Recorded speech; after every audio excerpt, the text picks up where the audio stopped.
சிம்சோன் பெலிஸ்தியரின் கையிலிருந்து இஸ்ரவேலரை மீட்பதற்காக அபிஷேகம் பண்ணப்பட்ட ஒரு நியாயாதிபதி. அவனோ ரகசியமா பாவஞ்சான், ரகசியமா பாவஞ்சான். பேசி வீட்டுக்கு ரகசியமா போறான். ஆனா தெரிஞ்சிச்சு. உடனே அவன் என்ன பண்ணான், கோட்டை மதில் அதில் உள்ள கதவை பிடிக்கிட்டு வந்துட்டான். அதுக்கப்புறம்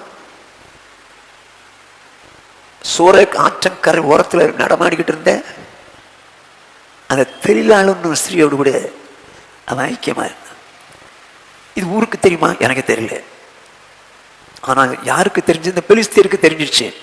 நான் சொல்லிட்டா போல எப்போ வருவான் எப்போ போவான் அப்படிங்கிறது. ஆனால் அவனும் ரகசியமா செஞ்சு நடந்தது என்ன போச்சு. ஆண்டவர் மேல அந்த அன்பே போச்சு. கண்ணை பிடிங்கி மாவட்டை வச்சு கடைசியில் வேடிக்கை காரணம் மாறிட்டான்.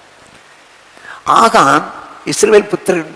அவனோ திருட்டுனால யாருக்கு தெரியாம திருடினான் அப்படின்னு சொல்லி திருடி வச்சுக்கிட்டான் கூடாரத்துக்குள்ள. அவன் நினைச்சான் யாருக்கும் தெரியாதுன்னு. மறைக்கப்படாத மறைபொருளும் இல்லை, அறியப்படாத ரகசியம் இல்லை. இப்போ அவன் ரகசியமா தான் பாவம் செஞ்சான். ஆனா எல்லாருக்கும் மத்தியில் அதை வெளியே கொண்டு வந்து அதெல்லாம் சுட்டெரிச்சு இவனையும் கல்லால் எரிஞ்சு கொண்டுட்டான்.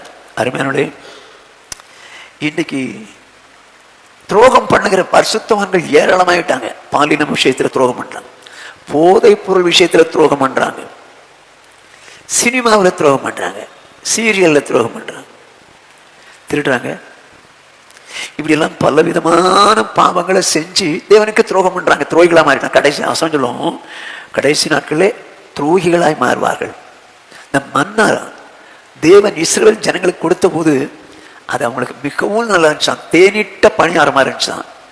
ஆனா காலம் கடந்தது, அது மேல இன்ட்ரெஸ்ட் போயிடுச்சு, என்ன மாதிரி தெரிஞ்சான். அதுக்கப்புறம் அதுலயும் இன்ட்ரெஸ்ட் போயிடுச்சுப்பா. என்னடா அது இப்படியா? முதல்ல எடுத்த உடனே எப்படி இருந்துச்சு, நல்லா இருந்தது. அதுக்கப்புறம் எண்ணமா இருந்துச்சு. அப்புறம் எப்படி இருந்துச்சா, வெறுப்பா போச்சான். என்னாலும் தானா அப்படின்னு சொல்லி வெறுப்பாயிடுச்சான். தேனிட்ட பணியாரமானது இப்பொழுது வெறுப்பானது காரணம் என்னன்னு தானா.